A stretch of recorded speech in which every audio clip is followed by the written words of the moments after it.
to this computer. Perfect. So we could start off with a few introductions of some of our Harbor squad that are currently on the call. So my name is Joyce. I'm currently a fourth year resident and one of the chiefs for this year for recruitment. And we have a few people on the call. So first off, we'll have Gibby introduce himself. Hi everyone, my name is Gibby, one of the R2s here at Harbor. Great. Thanks, Gibby. And then Manny, you want to go next? Hey guys, I'm Manny Singh, I'm the only clerkship director at Harbor. So nice to meet you all. I'm post night, so I'm not really well kept right now, but I'm listening here to answer questions. So And we love Manny. We also love it when Manny actually gets sleep. So hopefully you get some rest soon, Manny. But thank you for joining. And we also have Leolia on the call. Good morning, everyone. I am also waking up with Manny from our night shift last night. Welcome. All right. See the dedication. I'm one of the fours and co-chiefs. Yes, yes. See the dedication? People just love this program so much. They're like, yeah, we're going to show up even though we're post night. Anyone else from Harbor that I'm missing on my screen? I'm trying to click through. And then we'll have some people kind of enter as we go along. Just like with all of our other webinars, kind of throughout this session, if you have any questions, feel free to interrupt me at any point. You can always either raise your hand, you can just unmute yourself and be like, hey, I have a question. I'll be like, great, let's talk about it. Or if you just want to put it in the chat, we have some lovely people who'll be monitoring the chat on the side so they can answer as we go along. And then at the very end, we'll have some dedicated time for question and answer. So if you just want to kind of save your question for the end and we'll chat about it, totally up to you. It is all pretty free form. So without further ado, I'll start to share my screen. All right, slideshow, perfect. Okay, so this session is kind of about how to be a successful EM applicant. So first and foremost, welcome. Thank you so much for being here on this lovely Tuesday afternoon / evening if you're calling from a different place. The outline of this talk is we're going to talk about kind of the overall ERAS timeline first. Then we'll talk about kind of the nitty-gritty details of the application itself and like the components of ERAS, as well as some tips for the personal statement. We'll talk about how to even come up with a list of programs, how to make a program list. We'll talk specifically about our program here at Harbor UCLA. And then at the very end, we have kind of like a mini panel / a Q&A session. So first off, timeline. So here's a screenshot literally just right off of the ERAS screen website. For now, honestly, like you all, as you're kind of going through your advanced rotations and your sub-Is and things like that, focus on your sub-Is. You don't have to like be thinking kind of like nitty-gritty details of every single component of your ERAS application, but just start kind of to think like, okay, like let me brainstorm what I want to do for my personal statement, maybe update my CV if there's some activities that I forgot that I did middle of like M1 year that I'm like, oh, I should probably write about that. And then later on, you can start making kind of a program list, start reaching out to programs, see if there's like certain ones that you're interested in. And then for actually having all of your components ready to go, September 25th is going to be your hard deadline. That's basically the date that residency programs can start viewing your applications. Consider that like in your mind as a hard deadline, even though it says like that's when they start reviewing, like that should be in your mind, like this is where I need for sure to have my application done. The reason for that is on the program side of things, when they download all of the applications, if you submit late, even like September 26th or 27th, sometimes it's not in that initial cohort. So they might not see your application in that first round when they're reviewing. So it's really important to try and get it in by that date, if at all possible. Okay, so jumping into the ERAS, the Electronic Residency Application Service application. There's a few parts to it. So one of them is kind of the personal statement, which we'll go into. There's the MSPE, which is the letter from your medical school. So this kind of is the letter that's kind of talks about how you did over your clerkships, how you did over your time in medical school. If there was any kind of outlier things that you did, whether that be positive or negative, they usually include that in that letter. Then you'll have your letter of rec / standardized letter of evaluation, the SLOs from the emergency medicine rotations. Those are going to be specifically from your sub-I rotations, and they will be submitted upon your behalf, and you will not have access to view those letters. We'll talk a little bit about kind of board scores and grades, but most emergency medicine programs talk about holistic review. We at Harbor, 100%, we do holistic review. Some people are always worried, it's like, oh, what if I did bad on this like one clerkship, or I did bad on this one exam, something like that. It's like, okay, we're looking at you as a whole. right? Maybe you did bad on this X thing because you had a death in the family or you had to overcome something significant. So we want to make sure that we're looking at applicants always as a whole, and most emergency medicine residency programs do that. I can't say that for all the specialties, but EM is usually pretty good at doing holistic review for the different sites. All right, cool. So that's kind of the basic timeline. Now let's jump into the application itself. So the ERAS has a few different components to it. So one, classic contact information, right? They need to know how to get a hold of you. Second part, education, put in your undergrad, if you did any community college stuff, your medical school, things like that. Third is membership and honorary professional societies. So some easy ones to get up, become a part of are like ACEP and EMRA. These two are kind of like EM societies that are free to join for students, and they actually have a lot of resources for emergency medicine. And a lot of people just like kind of put that onto their application to be like, hey, I know about these organizations and I'm a part of them. So I would look into them as well. ACEP and EMRA, just kind of do a quick Google search, you make an account and you're like, woohoo, I'm a member. And then you can also put that on your application. For some schools, there's also like Gold Humanism Society. And so that's where this portion would go. Next up is kind of like medical school awards in general. If you've gotten any awards, it's totally fine if you haven't. And then certification / licensure. If you've gotten like BLS certified, ACLS certified, PAL certified, you'll put that in with your expiration dates. So that's kind of like the basic stuff is number 1 through 5. Afterwards, this is kind of gets more into the more labor intensive portion of your ERAS application. So one big one is your activities, and we'll talk about kind of how to structure those. Another section is publications. If you have any publications, whether that be like peer-reviewed journal articles versus like poster presentations versus conference presentations, things like that. And then like, or like book chapters, or even just like publications online, like say you publish like a blog post or you did like a podcast, all those would count under publications. And then the other thing is hobbies and interests. Seems like a really random part of your ERAS application, but in emergency medicine, we like love that section, to be honest. Like a lot of people are like, oh, cool. Like you're like a world-class badminton like athlete. Like tell me about it. Or, oh, you really like dogs. Like tell me about your dog. And like we love chatting about some of these more casual things. So only put stuff in your hobbies and interests if you are willing to chat about it, because we will bring it up. And then number 9 is going to be your language fluency. So if you speak other languages, for example, you would write down which languages you speak and how fluent you speak those languages. Yes, you can put English, or you can not put English. It doesn't really matter, but for any additional languages. And the last part's kind of awards and accomplishments. Any questions on kind of this general structure? And the 3 that I highlighted, we'll jump in a little bit deeper. Cool. So activities, kind of like 3 big categories of activities. There's kind of the volunteer activities, there's the work activities and the research. And kind of with this new round of ERAS starting last year, they actually delve a little bit deeper and kind of sparsing out the different types of activities as well. So like they have different categories. And so you can figure out kind of what specific activities land in which category that they have listed. The biggest thing is that you're going to highlight kind of 3 significant activities as well. So what are the most kind of impactful activities for you? If you were like really involved with like a free clinic, maybe that's really impactful. Or maybe like you were super involved in like a sport, then that could be maybe your most impactful. It's really kind of like what makes you you, and what really pushed you to become an emergency medicine doctor and pushed you to become a doctor to begin with, and kind of led you to this path. So those kind of activities you'll mark as kind of being highlighted, and you get a chance to explain those a little bit more. Some basic components of each of these activities include kind of like the date ranges, hours per week, titles, location. Sometimes they ask for supervisors, things like that. It kind of changes a little bit each year, but those are the basic things that they usually ask. When you actually create the application itself, I would figure out kind of what exact categories they want. And what I ended up doing is I kind of just put it all in a spreadsheet. So I can edit it all in a spreadsheet, see it nice and neat of kind of all these different like hours per week, date ranges, things like that. So it made it really easy to pull into my application when I actually was submitting ERAS at the end. Made it easy to kind of edit it all in one spot. I would definitely try and highlight kind of like a diverse set of experiences if you have a diverse set of experiences.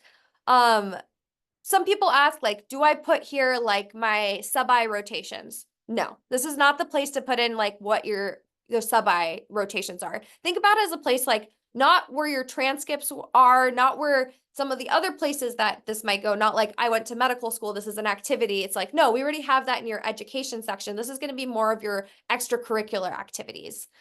So yeah, volunteer, work, research, you get the general gist of it. Cool. Also, kind of new to ERAS as of last year, there's a section for any sort of like hardships. I forget the exact title of this section, but basically this is a good chance to explain, for example, if you've had any gaps in your education, any course failures, exam failures, things like that. This is the section where you can talk about that a little bit and say like, oh, this happened, here's what I learned from it, or here are the events that led up to it or came after it. This is also a space that you can explain some significant hardships that may have impacted your upbringing, your education. It's kind of like a loose box that you can add stuff to. Some people choose to include some of that in their personal statement versus they really want to use this box in particular. So it kind of is up to you, and I would talk to your specific counselors on how you want to address some of those things if this applies to you. Next up, publications. You just kind of list them, honestly. Think back, literally go through your like M1 year. You can put stuff from undergrad on there. Just see if there's anything that you have that you can list in your publications. And once again, informal stuff counts too. So if you wrote like a little blog post or something that was relevant to like medicine, not maybe like a blog post like best chocolate chip cookie recipe, but like maybe something a little bit more relevant to medicine or social medicine, then those are great to include on this section as well. All right, hobbies. Once again, don't put it in there if you don't want to talk about it, but put it in there if you do want to talk about it, and like it's not included kind of elsewhere in your application. Like, oh, I would have never known that they like X volleyball. So I included mine as an example. And I think it's better to be specific if possible. Just because then it gives people specific things that they can ask about and they get a little bit better picture of who you are. So I put in like stuff like volleyball. I like lived in this like giant like decommissioned frat house in medical school. I like traveling. And then I also just put like spicy food and burritos, like super random. But it's just something that I'm like, okay, yeah, I'll talk about spicy food. Like I did a spicy food challenge and you can kind of build off of it. So think about some of the stuff that you like doing, even if it seems a little like maybe vet it by some friends if it's super weird, but like even if it makes you can put it on there as long as you're willing to talk about it. All right, fantastic. Now we're jumping to the personal statement. So this is going to be a bigger part of your application. Like activities are super important, publications and all that, but personal statement is going to be sometimes one of the first things someone reads from your application itself. So the goal of the personal statement is kind of to put yourself forward and have a place to explain who you are as a person that's not necessarily reflected in your CV. I think the biggest trap that people get into is that they're like, I need to list the same things that the same activities and same things that were on my CV. Instead, I would recommend trying to think of like why you went to medicine, why you went to emergency medicine, some general structures of ways that people have structured their personal statements that have worked for them. You don't have to go by this, but it can give you some things to think about. Is like, think about maybe some characteristics that make a good emergency medicine doctor, and then show how you might embody some of those things. Don't just say it. Like, don't say like, I am empathetic, but think of a story of like, oh, I had this very specific patient encounter in which I was empathetic and here was the impact, and this leads me to want to be emergency medicine because of X, Y, and Z. So show, don't just state what you're trying to explain. A lot of people will pick kind of like a personal story or a family story or a story about a friend that made them specifically want to go into emergency medicine. That's also a great structure. And the length of your personal statement should be 1 page, single spaced. Try and really keep it to that limit. Just because when it gets uploaded to ERAS and we download it on our side, we really want to just see it kind of on that space. If it leaks over a little bit, like so be it, but usually you really want to stick to that 1 page if at all possible. In terms of editing for your personal statement, we recommend kind of like 3 different stages of editing. So first stage could be emergency medicine doctors, counselor, like medical school counselors, things like that, people who will help you with the overall content of what you're trying to write. Another person could be a close friend or family member that just knows you as a human very well and say like, okay, you're kind of BSing there. Oh, you didn't really mention that you're also like really great at X, Y, and Z, and they can kind of help you from that regard. And then the last person that edits your personal statement should be your friend that's a grammar freak, someone who could just literally tear it apart and be like, this comma should not be there because of X, Y, and Z. And you're like, cool, thank you. So those kind of 3 stages of editing can be very helpful. Cool. Do I need to personalize my personal statement to every program? Definitely not necessary. This gets asked a lot, especially for people who are applying to many, many programs. The biggest mistake you could do, so I actually have a friend in medical school who will not be named, who also didn't apply EM, but he had this whole statement built out of how he was like so ready to leave the Midwest. He's like, peace out, I'm getting out of here. And he thought he was sending it to the University of Washington, but he sent that statement to Washington University, St. Louis. They're like, cool, thanks for that information. Goodbye, auto rejection. So make sure if you are personalizing it, 100% double, triple, quadruple check that it is for the correct school that you are sending it to. Super duper important. Sometimes it's nice to include like a little 1 or 2 liner, like if for like maybe your like top 3 or top 5 programs, like, oh, I specifically want to come to your program because my family's in the area, or I rotated there and I really liked it, or this patient population is particularly meaningful for me because of X, Y, and Z reason, things like that. That could be things that you could do for just personalizing it for a few programs, but I think it would be really, really hard to personalize it for every single application that you sent out, and definitely not necessary. Another question that's commonly asked is, how good does my personal statement need to be? So to be completely honest, people will probably remember the top 10% of personal statements that they read, and then the bottom 10% that they read. Everything in the middle, like kind of like, like as long as it like has a general flow to it, there's not like crazy amounts of grammar mistakes, like people like it'll do. Don't like fret about like being like, I need to have the absolute best personal statement ever. Like if it's really like top 10%, that could be the thing that tips you over. If it's really bottom 10%, that could be the thing that tips you over kind of into not getting an interview. Everything in the middle, as long as it looks decent, will probably be fine. So don't stress out too much, because I know some people get really, really hung up on like every single word of their personal statement. Just, it's okay. It'll be fine. Okay, great. So Hey, that's Joyce, question, someone was asking how personal should we go on the quote unquote hardship title? Oh, that's a good question. Yeah, so I think it really depends on what you're willing to share, I would say. Because if you think about the people who are reading your application, right, it's going to be kind of like the program directors, sometimes the chief, sometimes like the admission committee as a whole. And if it's something that's really relevant to who you are as a person / how your education kind of ended up the way that it is, and you're willing to kind of talk about it, I think it could be worth it, as long as you yourself are willing to kind of put yourself out there. Some people are like, no, it's way too personal, I don't want to put it down. And absolutely, like it's your right to your own privacy, and you do not have to put any of those things. But if it is relevant and you're willing to share, then I would put those things down. Does anyone have any other comments on that specific question? Leolia, Manny, other participants? Yeah, and I was gonna say the same thing. Like you don't have to go into too much detail. It can also be like a good conversation starter, right? Because this is something that we review, and when we interview, right, it's something we can, if you feel comfortable bringing up, great, right? Mhm. But in no means you have to like go into it in a lot more detail. Yeah. Should our 3 significant activities be from medical school experiences? No, not necessarily. If you have something that's like super duper impactful from the time you were in an undergrad, or something more longitudinal, even from like high school, then you can have that be one of your significant experiences. We recommend at least like 1, maybe 2 be from your medical school, just because that's the most recent and most related to medicine, but it doesn't have to all be from the medical school itself. Great question. Any other questions about kind of the application, ERAS components? We could also do more questions later too. No problem.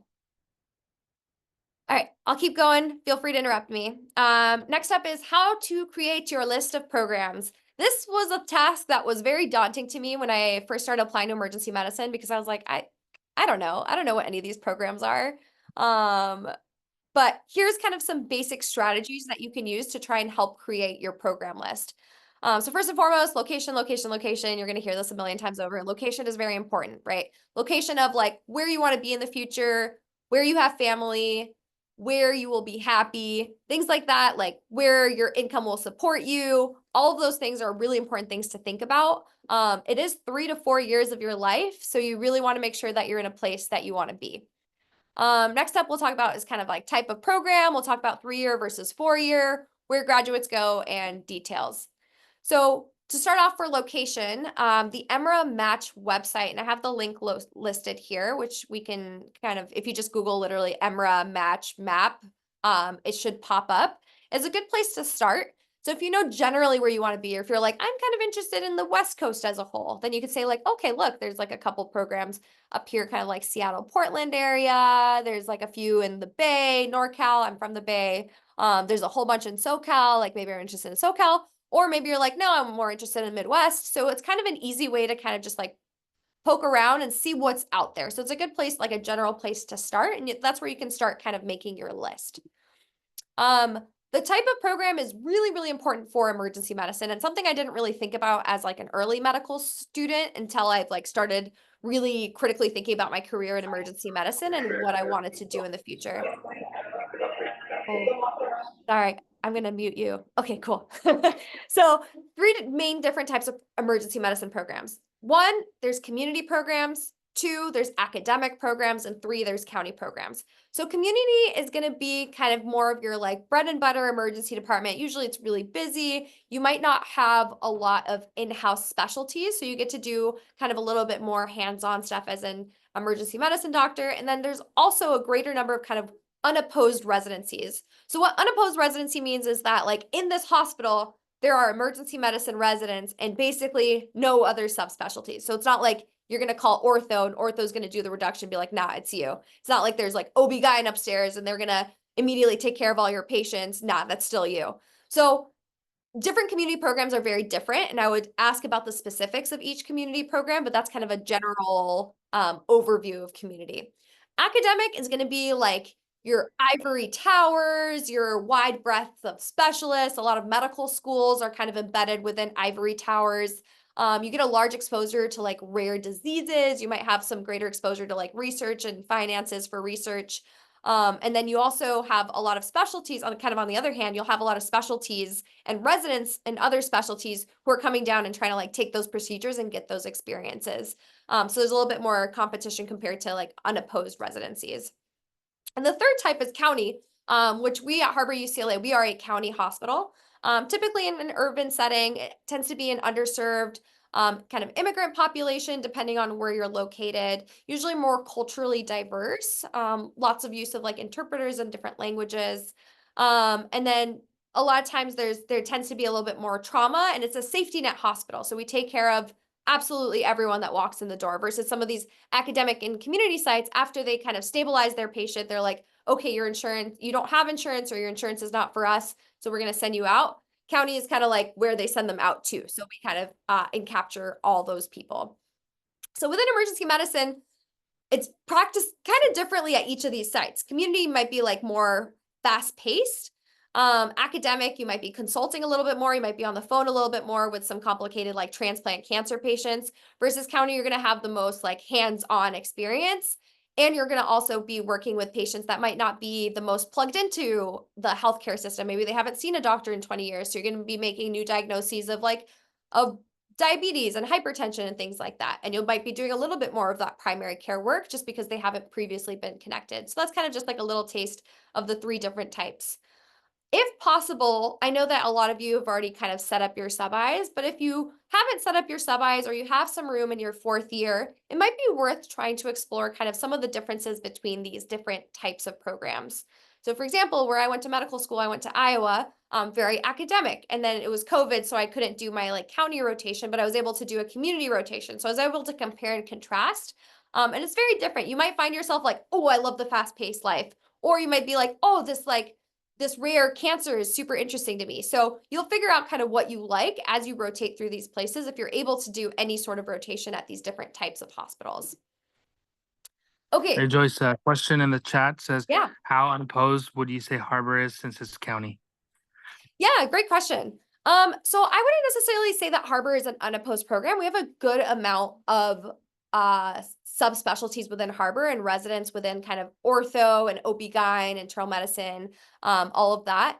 That being said, our emergency department is very well respected, which makes a really big difference in our training. So that means that people tend to trust us to do things. Like, for example, the MICU, they're like, no, no, no, please take that line. Please take that intubation. We'll take the patient afterwards. And we're like, okay, if you insist, like, oh, please do that dialysis catheter. We're like, okay, yeah, sure, we'll do it. Like things like that, like people really trust us to do it. And same with like on the ortho side, like if we want to get involved with reductions, if we want to get involved with splinting, they're always very willing to teach, and we can get hands-on training in that regard. So it's kind of like a little combination of the two, where there are residents from other programs, but since our ED is so well respected and our residents are so respected, it's very nice that we get a lot of hands-on training.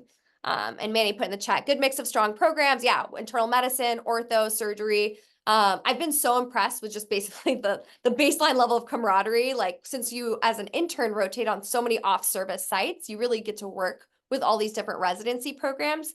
And so you get to know them very, very well. And so throughout the rest of your residency, you're calling basically your friends for consults and admits, which makes it a lot easier. Okay, great.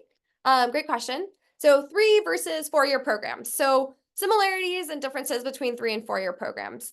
Here's like this random survey that they sent out for like nitty-gritty details. Here's the quick and dirty of it. So you will be trained as an emergency medicine physician, whether or not you do a 3-year program or a 4-year program. Some people say that honestly, the ideal amount of years for training for emergency medicine is 3.5. Right? But we don't have that option. It's either going to be 3 or it's going to be 4.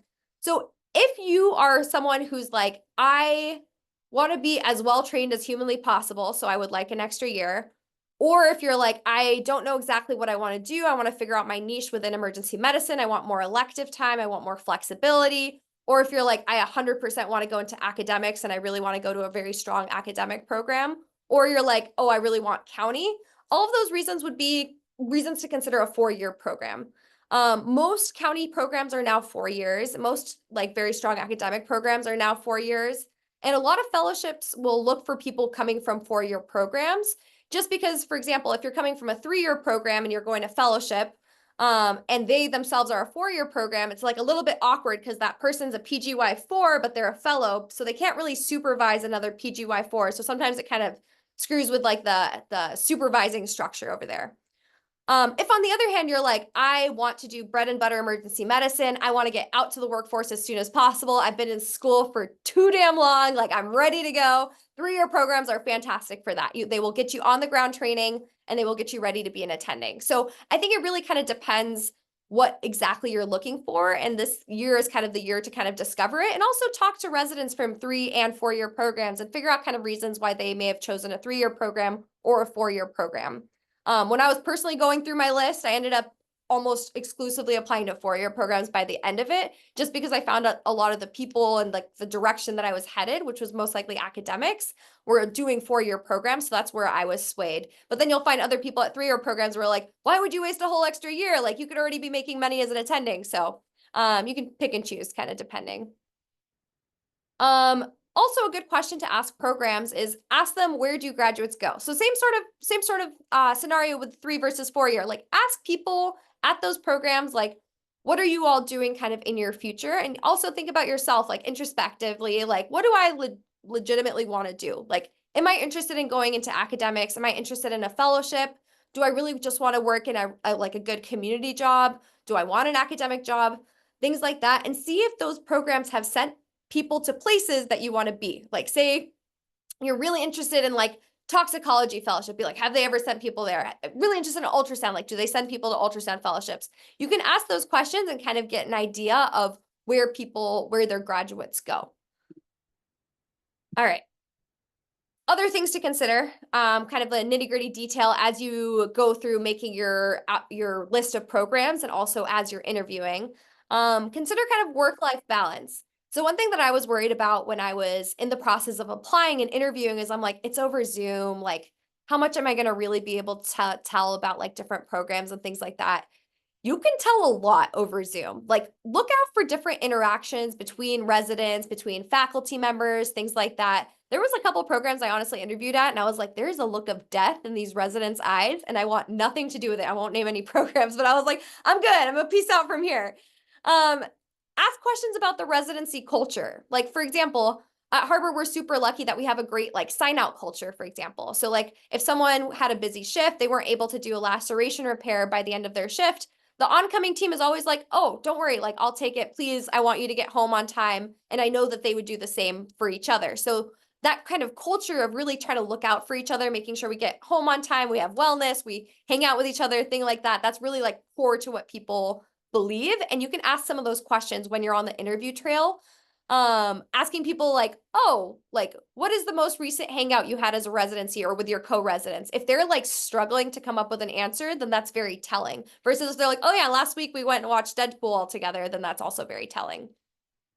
Something also to consider is like the number of residents per class. So here at Harbor, we have 16 residents per class for 4 classes. So that's 64 residents total. It's a little bit larger for an EM program. There's some programs that have 20 to 25 residents per year and other programs that have 4. So if you're the sort of person where it's like, I just want my like 2 friends and I don't really want to interact with a million people, maybe a smaller program's better versus you're like, I have a wide range of interests and maybe I want to find some people who have different interests in different buckets, then having more options is a little bit better.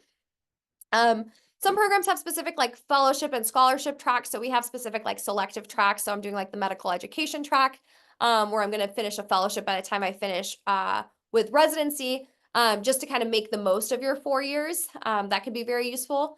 Compensation is also a big one. And if they're unionized, that's also something to ask about. So for example, we are undergoing our new contract negotiation. We do that every 3 years. And 3 years ago, we were able to increase our housing stipend from 4K to 10K, as well as increase our salaries basically by like 10 to 15K.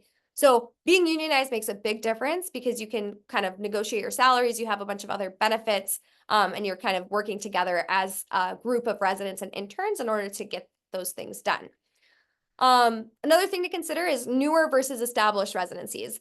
So programs that are established might have bigger alumni networks. They might have a lot more people in places. They might kind of already have their setup in terms of what they know works for their general education and their different blocks, and they've been able to troubleshoot a bunch of things. Versus newer programs, it might be a little bit more like guinea pigs trying things out for the first time. Which has its pros and cons. One, it could be a little bit difficult because it's all very new, but pros, it's like you as a resident could also have a very big influence in kind of shaping what that residency ends up being like. And then also another thing to consider is just kind of competitiveness and overall like reputation. Some people are like, oh, let me check those like Doximity rankings and this X, Y, and Z. Like that stuff doesn't really matter as much, honestly. Like once again, like if you're going to a decent residency program, you will be well trained by the end of it. You don't have to worry about like rank number 4 versus rank number 5 because it's all kind of just voodoo magic, to be completely honest. Okay, cool. How many programs to apply to? So this is always like I don't know, like a crapshoot, honestly. This slide, I would take it with like a huge grain of salt. The best person for you to talk to is going to be your EM advisors at your specific medical school. They have access to your full application. They can look at and see exactly what your standardized letter of evaluation, where you rank there, which is something that you don't have access to. And they can tell you like, hey, you should apply to X number of programs to be on the safe side.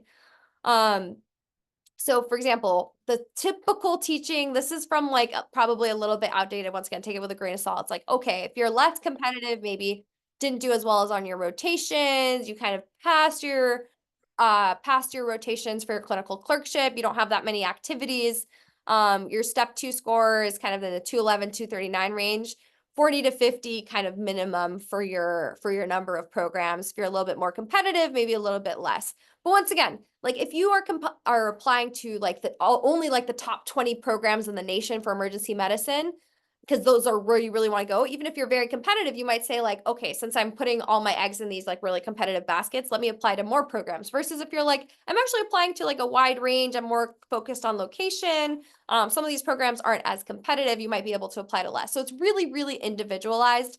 I would not like stick hard and fast to these numbers in any way, shape, or form. Talk to your counselors. They will be the ones that will be able to really tell you exactly how many to apply to. And also actually take some of what they say with a grain of salt too.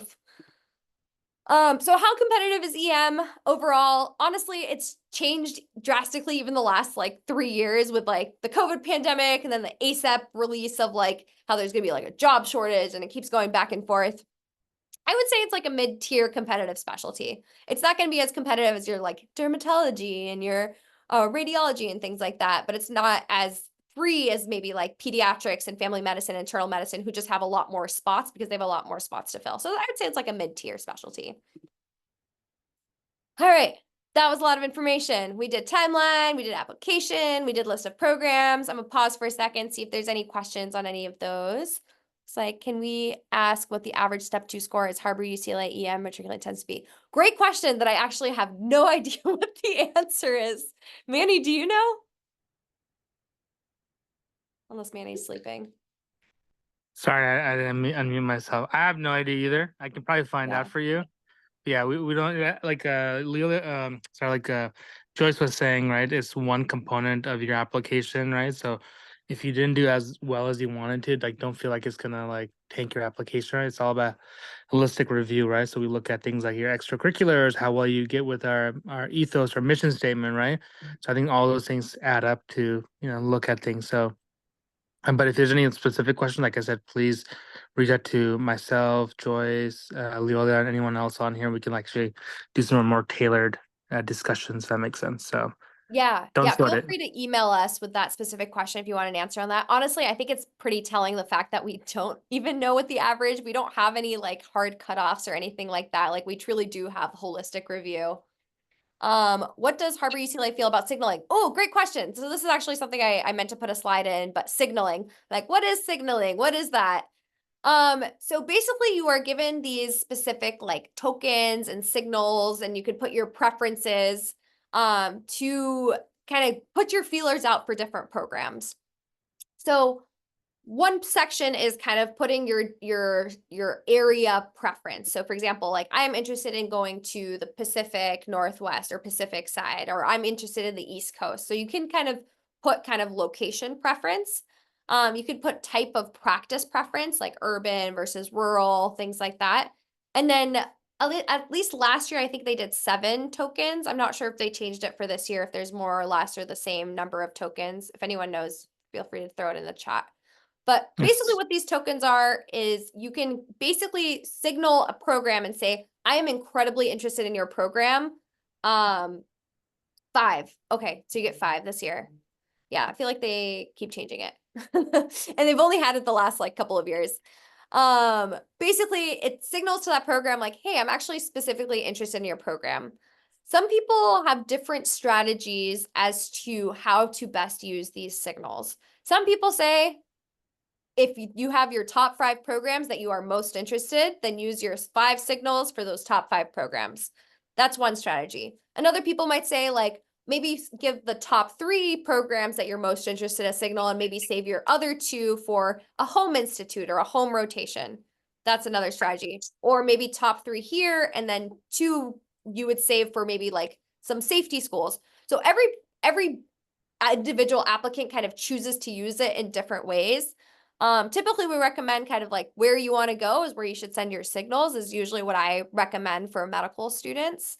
For Harbor UCLA, like it won't necessarily like change where we like whether or not we are going to give you an interview per se, but we'll often like see it and be like, oh, that's interesting. Like this person maybe they had all of their rotations on like the East Coast, things like that. They might not have ties to the West Coast, but they're specifically interested in our program. Like that might raise a flag, be like, oh, okay, that's interesting. And then we might look at their application a little bit closer. So I think it's useful to kind of have it be for specific programs that you're very interested in and kind of think a little bit harder about like which programs you want to send it to.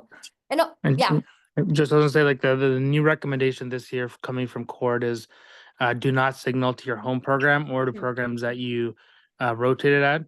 Just be mindful that sometimes there's some programs do follow this and some that don't, right? So if you're rotating away, some programs will like that. I would just look at a case by case basis, but in general, we don't, like for my sub eyes, I tell them don't signal to me, right?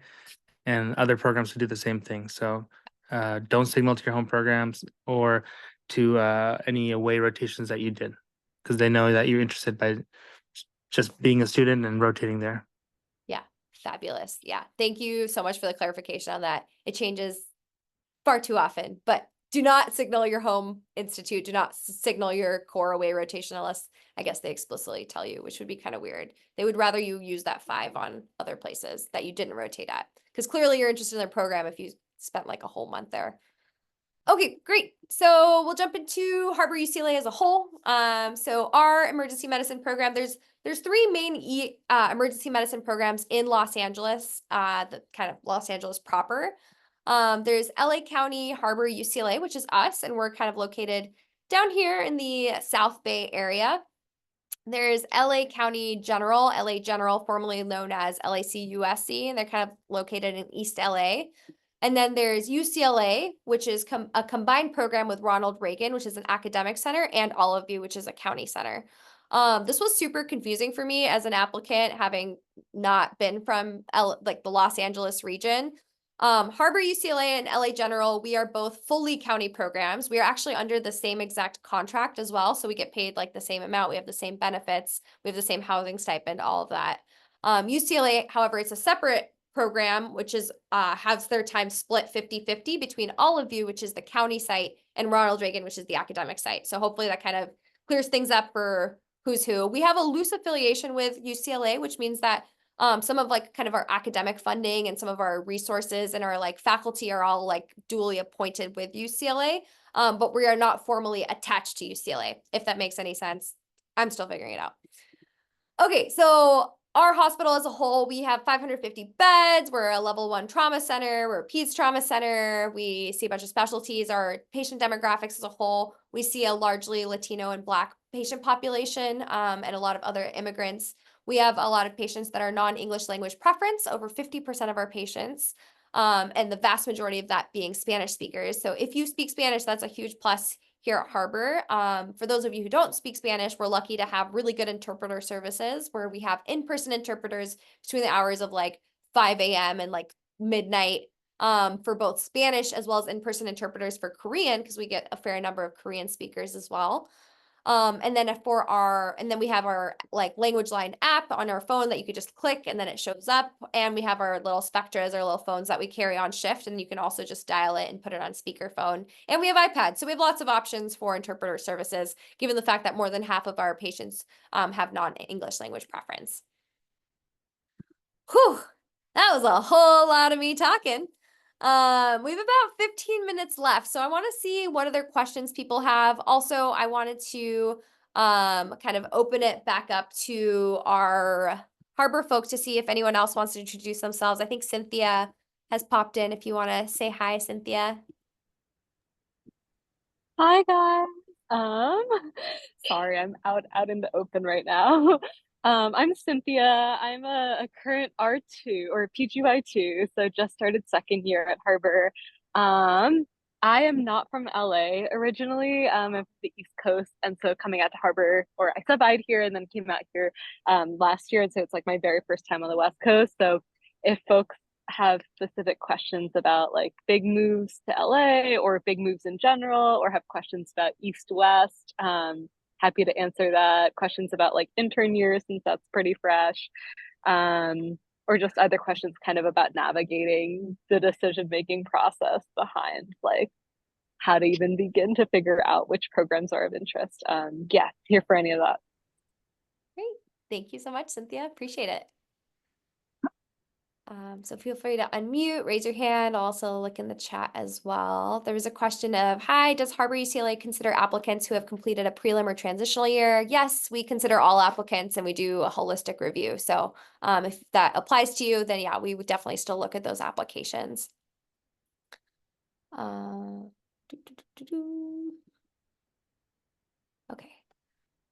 Do we list ASAP EMRA as separate memberships, or is that the same thing as application padding, SAM, RAMs? You can list ASAP and EMRA as separate organizations. They are separate organizations, so you can put them as 2 separate lines. No worries. It doesn't really matter if like 2 lines, 1 line, like we'll figure it out. Like, cool, ASAP and EMRA. Thumbs up. I think Judge someone said like, they received conflicting advice about non-medical work experience on ARAS. I think we addressed that and all that, but if you like in general, you have a finite number of spots on there, right? So you want to pick pick the activities or experiences that best represent who you are, right? So we've had people mention, like they were waitress and waiters, right? And that's great, right? We like that because it shows that you've been through a a very hectic environment, right? Having to do serving and all that, right? So it builds grit, it builds who you are, right? So I encourage that type of stuff. It definitely shows us the type of person you are.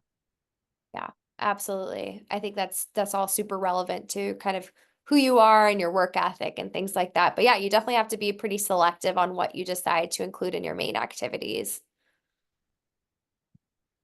Any other thoughts or comments on that one from any of our Harbor folk? Other question, Joyce, it says, how many sub-I positions do you typically offer in a year? So as the seniors know and love and hate about me, I love learners. I love many. I would take 1,000,000 medical students if I could, but we can't because we have a finite number of space and 2 teams, right? But we have 10 students per cohort, which I try to flex to 11. I try to fit as many people as I can, right? And that starts from June all the way up until January. There's a process for that, the VSLO process. If you are a way student, if you want more information about that, definitely reach out to Joyce or myself. We'll show you the whole process. Mhm. Yeah, we absolutely love our sub-Is. I feel like you all bring in so much energy and so excited to learn and do all the things. We're like, yeah, let's do it. Let's learn all the things. Let's see all the patients. Let's go. It's great. Other person said, is the program IMG friendly? Manny, do you know the answer to this? Yeah, we've had IMGs come in before, right? Obviously, like it definitely is an uphill battle, but we definitely don't have any prejudice or bias against IMGs, right? I think there are programs out there that may not be friendly, right? But we're not one of those. We're not like, oh, IMG, no. Like I said, our APDs do like a crazy amount of job like reviewing each applicant. So I think we get close to, I don't know, over 1,000 applicants each year, and we don't have filters. We're like, all right, we're knocking off step one, step two's at this level, right? Our APDs each individually go through like 200 to 300 applicants, right, per APD, maybe more, based on medical school. And obviously they have the hard job of trying to limit all this to however many interview spots they have, right? But they do their best to what do you call look at everyone. So Yeah. hopefully that answers that question.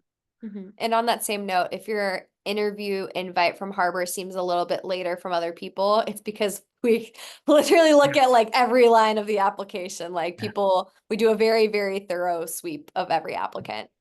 Yeah, we don't participate in the universal release date, just so you know, because of that, right? We look at every single thing, right? On top of all these amazing things the APDs do, they have many hats. One person, Joyce, asked, do residents have opportunities to explore subspecialties in EM built into the curriculum? Yeah, great question. Do any of our residents want to take that on? Gibby, I Cynthia. could start talking about it. I mean, so to be honest, I think the flexibility with having like elective time and exploring interest increases a lot after intern year. There isn't at this point in time like built-in specific like elective weeks intern year. However, starting in second year, that time really does increase. You have 2 weeks of essentially free form electives, so you get to pick pretty much any area that you want to explore and make it happen. We have, for example, I think one of my co-residents right now is doing time at like a burn unit. I'm planning on doing a little bit of time in palliative care like later on in the year, just like lots of different diverse interests. Every single second year resident has EMS elective time. Every single second year has social EM elective time with exposure to kind of like different areas of social EM.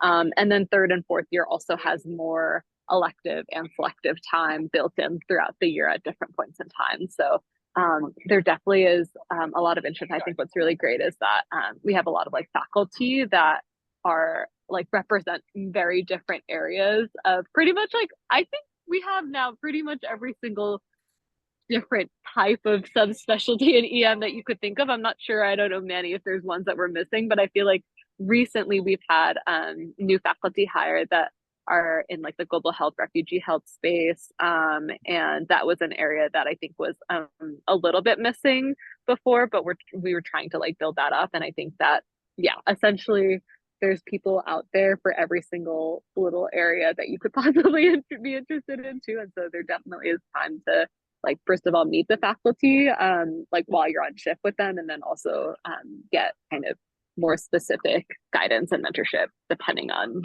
what you're interested in or what you think you might be excited about. Yeah, I agree with Cynthia. We pretty much have everything you can think of, right? And we're getting more faculty hires, right? So our chair, Dr. Goolsby, I think just got the approval to hire 6 more faculty, right? With time, right? Obviously, he's looking for things he wants, right?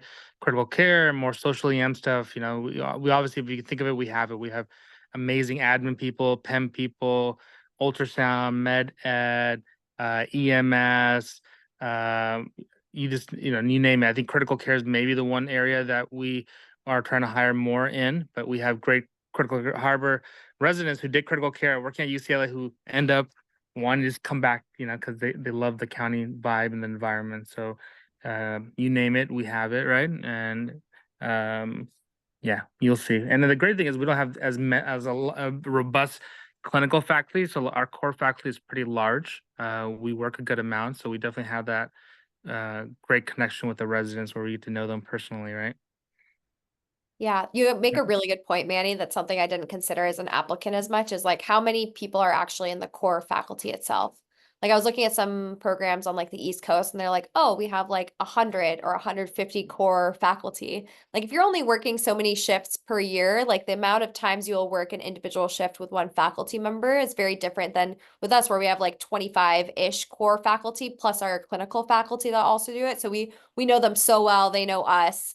You get to know their styles, which is also very helpful as you become like an R4 and you're like, yes, I know you will like the CT head immediately versus someone who's like, we can push that off a little bit. And so you get to know their styles and it makes shifts like super smooth. It's great. Another question, Joyce. I know we have 3 more, and I'm looking at the time. How critical does rotating Harbor UCLA on a sub-internship influence a student's application consideration? We just get to know you a little better. I would just say that, right? We definitely recruit a lot from with our sub-Is just because we get to know them over the course of 4 weeks, and some years we have 4 from our sub-I, some 8. I think Cynthia's class, I think it was 12, right? So it varies, right, depending on the sub-I class, but not only do they have to pass my standard, right? They have to be, loved by the residents, the faculty have to go through the interview process. So but also at the other end of the sub-I experience, right? If you do a sub-I, it can also be harmful to you, right? If you don't show up and put your best foot forward. It can hurt you because I've had students who look great on paper, they come rotate with us and they have a couple bad interactions and it definitely has a negative experience on their view of where they are in the rotation, right? Hopefully that makes sense. Yeah. In our class, the PGY4s, we only have 2 people who actually rotated, but it was Yes. also a COVID year. So it's a wide range depending on the year, but once again, holistic review, we'll look at all the applicants. Our Yep. sub-Is get an Yep. automatic interview spot, which is also helpful for rotating. Yeah. Other questions? Someone, is it okay to have a first slow and by September 25th and then another at a later date? I think a couple people asked and said yes, it's totally fine. You can definitely get more slows afterwards. As long as you get 1 in, that should be fine, I think, right? If you have 2, great, but it's totally okay. There was another question kind of in the mix that was a direct message about how family friendly is Harbor and what is the parental leave policy like. And I would say super family friendly. So in my class alone, we have Karen Tate, who has her little son Walker, and then we have Aslam, who has 2 kids, Zubair and Junaid, who are basically as part of our residency class. We just had like a little family dinner over at Aslam's place where he has like this whole chicken coop and he like was barbecuing for us. And I honestly ignored my co-residents for half the night and just ended up playing with Zubair and playing basketball and stuff like that. So we're very much like embedded as like a family-centered place, and lots of people have families. In terms of the parental leave policy, so we actually just revamped our leave policy as a whole, which includes things like if you need emergency surgery and things like that. So if you go on leave, you are not required to pay those specific shifts back. And we have a system in place in order to support residents that have to go on leave for whichever reason, whether that be mental health, whether that be family. We also have this brand new pregnancy policy, which started just like a little over a year ago. And we only knew like a couple other programs across the country for emergency medicine that had similar policies where you have like at least dedicated like 6 weeks. And then you can still graduate on time, and we will find ways to kind of make it work. And not only that, we actually were able to try and eliminate night shifts for your first and third trimester as well, just because those are the highest rates of like miscarriage and other pregnancy complications. So basically, we work with residents who are pregnant in order to figure out a way to get out of those night shifts. So we have a very supportive program in terms of families in general. Ooh, other questions? Someone asked a question, Joyce, about do we need 3 letters for applications to be rude? I don't think so. I think the website is incorrect, but we can clarify that, Michaela, and get back to you and everyone else. But I think Dr. Pedigo is pretty flexible. He understands, right? You don't necessarily need 3. I think as long as you have like 1 to 2, you should be fine. But we can confirm that and get back to you, just to be on the safe side. Sometimes the websites are a little outdated, right? And then Dr. Pedigo is our new PD who's been in rural for a year now, right? So we'll double check. Yeah. What's the difference between the faculty you just mentioned? Clinical faculty versus core faculty, was that the distinction? Cool. So core faculty are people who are hired full time. They work usually like 10 to 11 shifts per month at Harbor UCLA. And so you see them a lot, and they do their research, they do their work, they do their teaching and all that within Harbor. The clinical faculty are people who work more like part-time. They might be hired by like the EMS, Emergency Medical Services Agency, and do like 4 shifts a month or 6 shifts a month. Or they might be hired at like UCLA and do critical care there, but they like their shifts at Harbor, so they keep their shifts at Harbor and they do like 2 to 4. So it's just they do fewer shifts, and they're not hired as like full-time faculty, but they still have significant interaction with residents. How many babies has this residency had in the last 3 years? A good amount. So this graduating class, we had 1 and then a 2-for-1. So we had someone who delivered twins, which was wild. Elise was like, she was like pregnant with twins and like intubating on the floor, like going like straddle and stuff, and she was doing great. And she was able to basically finish residency a little bit early and have like the last 2 months of residency completely off, and she gets time with her adorable 2 little twins that she brought to graduation, and we all got to like hold and play with. Elizabeth Scott, she also just graduated this past year. She has little baby Rhodes, who's super adorable, and Elizabeth Scott's like a badass where she'll like run marathons while pregnant and immediately postpartum, and it's amazing. These mamas like never cease to amaze me, to be completely honest. So that's just 2 in this past year. The year before that, and then Nate, how can I forget Nate? Nate had his baby's delivery due date. Yeah, delivery due date was literally like the day of graduation. I think the baby was delivered maybe like a couple days later, but we're like, is he gonna make it to grad? Like, we don't know. And then the year before that, we had like a couple more babies. So lots of babies in the program. It's great. We think they're super cute. We have 0 minutes left, but let me see if there's any other questions we can quickly go over. Do these leave policy apply to residents who live themselves? Yes. Yes, they apply. Except for the night shift and if you're not pregnant. But I think the other parts apply for parenting. Okay, great. We made it. Congratulations. Thank you all so much for taking the time to join us. Please let us know if you have any other questions whatsoever. We're always here and happy to help.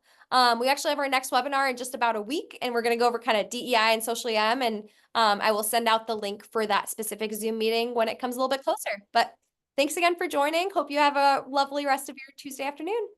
Bye, everyone. Thank you. Yeah, Bye-bye. no problem. Bye, guys. Thank you.